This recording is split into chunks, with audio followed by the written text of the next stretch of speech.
The purpose of this video is to show how to categorize pages so that they show up as a group in the pages table of contents for the website. Here you can see that I've already categorized TAD 36.2, 36.3, 37.1, 37.2, 37.3. I created these pages just a few moments ago. Now 38.1 is not categorized because it has no markers in front of it. Click Quick Edit.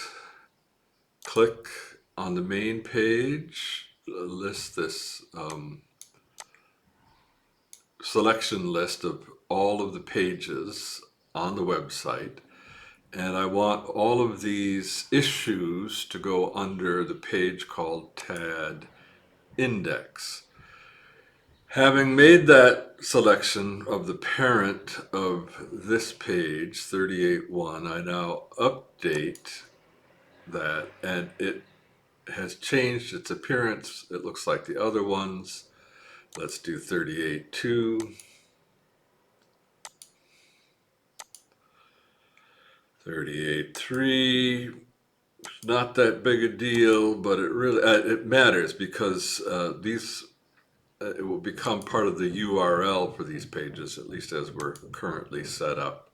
And it's a rational thing to have these pages grouped together when we're trying to fix one of them. So 39.1 updated, quick edit. Parent is going to be the index, update, and last one on the list, quick edit. Parent is going to be TAD index and update, and the list looks great. Now this won't appear until you refresh the page. And then we can go to the first page of the table of contents and see.